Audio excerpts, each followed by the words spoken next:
여러분 반갑습니다. 말씀 창고의 서현 목사입니다. 오늘도 시청해 주셔서 감사합니다. 여러분의 구독과 좋아요, 알람 설정으로 저의 채널을 응원해 주세요. 항상 함께 해주셔서 감사합니다. 오늘은 여호수아 10장 1절부터 14절 말씀입니다. 오늘 말씀은 여호수아가 싸우는 내용이 기록되어 있습니다. 가나안의 여러 족속들이 힘을 합치고 공격하러 왔습니다. 이스라엘이 기브온과 화친을 맺었다는 이야기를 들었고 그 소식을 들은 가나안의 세력들이 반발하기 위해서 공격했던 것입니다. 5 연합 세력과 이스라엘 기브온 연합의 충돌이 일어납니다. 이 충돌의 결과는 어떻게 되었을까요? 오늘 말씀을 통해서 우리가 본문 말씀을 조금 더 깊게 묵상하기를 원합니다. 오늘 말씀은 매우 유명한 내용이 기록되어 있지요. 어떠한 내용인가 하면은 바로 태양이 멈추었다는 것입니다. 여호수아가 싸울 때에 태양을 향해서 기브온에 그대로 멈춰 있어라 라고 할 때에 태양이 머물고 달이 멈추기를 그 백성이 대적에게 원수를 갚기까지 하였다라고 되어 있습니다.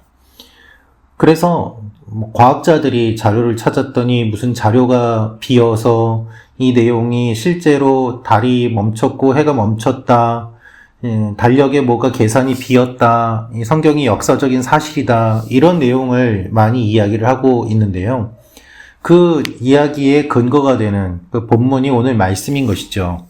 그런데 여러분, 오늘 말씀의 핵심은 그것이 아닙니다. 태양이 멈췄다, 기적이 일어났다, 이런 이야기가 오늘 말씀의 핵심이 아니라는 것이죠. 그렇다면 오늘 말씀의 핵심은 무엇입니까? 여호수아가 잘못을 저지르고 하나님께 물어보지도 않고 맹세를 해서 기브온 사람들을 맞이하게 되고 그 결과 문제가 일어났는데 그 문제를 해결해 주시는 분은 하나님이시라는 것입니다. 그래서 여호수아가 문제를 일으키고 수습은 하나님이 하시는 것이 오늘 말씀의 핵심이지, 무슨 태양이 머물고 그것이 무슨 기록으로 남았고 그래서 성경이 사실이고, 여러분 그런 것들은 아무것도 도움이 되지 않습니다. 그런 내용이 사람들을 설득할 수 있다고 생각하십니까? 사람들의 설득이 되지 않습니다. 그것이 중요한 것이 아니라 중요한 성경의 본문은 무엇인가 하면, 이 말씀이 기록된 의도는 무엇인가 하면 하나님이 이스라엘을 대신하여 싸워주셨다는 것입니다. 이것이 핵심입니다. 여러분 성경을 읽을 때 항상 이것을 기억하시기 바랍니다. 무엇이 중요하고 그렇지 않은지를 우리가 잘 생각해 보아야만 한다는 것이죠. 그래서 어떻게 적용도 할 수 있는가? 우리가 잘못하고 우리가 실수할 수 있지만 하나님께 물어보지 않아서 넘어지고 큰 어려움을 겪지만 하나님께서는 그것을 수습해 주신다는 것입니다. 얼마나 단순하고 얼마나 은혜롭습니까? 그것이 말씀을 묵상하는 기본적인 태도가 되어야 되고 핵심이 되어야 되는 것이죠. 오늘 말씀을 보면 사건이 진행이 됩니다. 어떤 사건이 진행이 되는가 하면 이스라엘 사람들이 기브온 사람들과 조약을 맺었다. 기브온 사람들이 이스라엘과 이제 함께한다. 이 이야기를 듣고 아도니세덱이 매우 놀라게 되는 것이죠. 여기에 1절에 예루살렘 왕 아도니세덱이 등장합니다. 이제 우리가 잘 아는 그 예루살렘이 등장을 하는 것이죠. 예루살렘은 우리가 너무나도 잘 알지만 이 아도니세덱이 먼저 예루살렘의 왕으로서 가나안 땅에 자리를 잡고 있었음을 우리가 알 수 있습니다. 그래서 결국 이방 땅의 이방 지역의 이방 왕이 다스리고 있던 그곳이 하나님의 거룩한 성읍이 되는 그 과정을 보면서 하나님과 멀어져 있던 우리가 하나님께서 임재하시는 하나님의 거룩한 성전이 되고 하나님께 경배하는 존재가 됨을 묵상하고 확인해 볼 수도 있는 것이죠. 그 과정을 계속 이야기를 하고 있는데요. 아도니세덱이 이 이야기를 듣고 두려워하였습니다. 왜 두려워하였는가? 기브온이 아이보다 컸기 때문이다 라는 것이죠. 2절을 보면 우리는 의아하게 생각하게 됩니다. 기브온 사람들이 왜 이렇게 두려워해서 먼저 숙이며 화친을 맺기 원했을까라는 것입니다. 그들은 강했다고 합니다. 그렇죠? 기브온 사람들이 다 강한 사람들이고 아이보다 큰 성에 있는 사람들인데 이 사람들이 여호수아를 찾아와서 거짓말을 하면서까지 자신들의 생명을 보존하기 위해서 그렇게 했다. 왜 그렇게 했을까? 그것은 결국 하나님께서 하신 이야기를 들었기 때문인 것이죠. 그러나 그들의 방법은 잘못되었고 여호수아는 그들과 화친을 맺는 가운데서 하나님께 물어보지 않는 잘못을 저지르게 되었습니다. 사람들이 연합하여서 기브온과 이스라엘 백성들을 공격하려고 준비하는 내용이 오늘 말씀에 등장하고 있습니다. 그래서 싸우게 됩니다. 기브온 사람들이 길갈 진영에 사람을 보내서 여호수아에게 이야기를 합니다.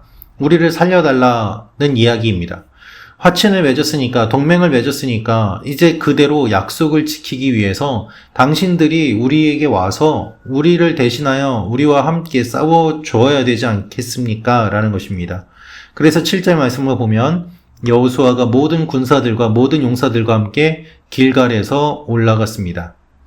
근데 여러분, 여기에서 하나님이 이 여호수아의 실수까지도 사용하시고 합력해서 선을 이루시는 내용이 8절에 등장합니다.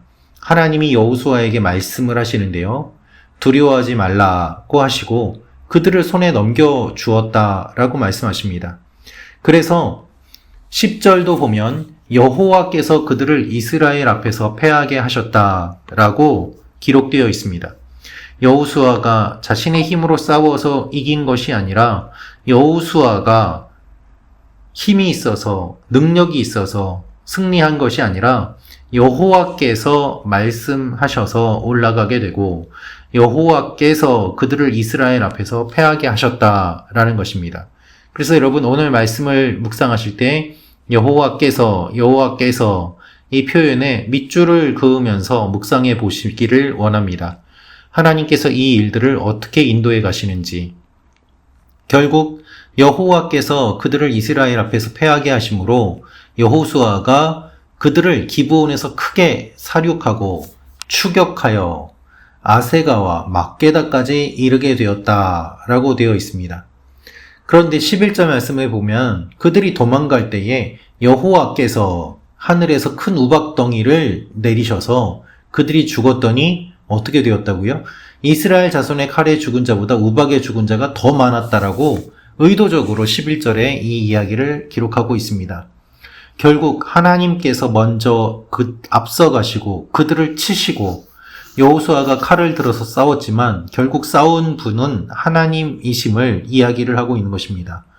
더 나아가서 여호와께서 아모리 사람을 넘겨주시던 날에 여호수아가 이야기를 하는데 태양이 멈추기를 이야기를 하였고 이렇게 간절히 구했다 되는데 14절 말씀에 보면 여호와께서가 또 등장을 하면서 사람의 목소리를 들으신 이 같은 날은 전에도 없었고 후에도 없었다. 왜냐? 여호와께서 이스라엘을 위해서 싸우셨기 때문이다 라고 이야기를 하고 있습니다.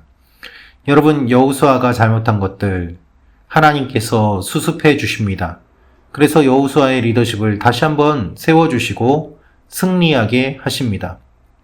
하나님께서 직접 우박을 쏟으시고 승리를 거두게 하시는 것이죠.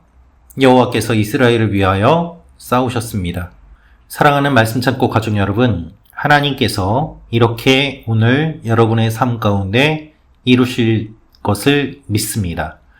여러분의 삶 가운데 하나님께서 먼저 앞서가셔서 싸우시고 승리를 주시는 것을 믿으십시오. 그리고 이 말씀을 묵상하십시오. 해까지도 멈추게 하시는 주님께서 여러분의 오늘의 삶을 지켜주시고 인도해 주시지 않겠습니까? 이 하나님을 바라보고 기대하며 나아가는 여러분과 제가 되기를 원합니다. 기도하겠습니다. 아버지 하나님, 우리의 잘못을 주님께서 덮어주시고 하나님의 일들을 이루어 가심을 감사합니다. 우리 한 사람 한 사람이 오늘 하루 살아가면서 하나님께 주목하게 하시고 하나님의 영광을 바라보게 하여 주옵소서. 하나님께서 하시는 일들을 바라보며 여호와께서 하시는 것들을 선포하는 오늘 하루가 되게 하여 주옵소서. 예수님의 이름으로 기도합니다. 아멘.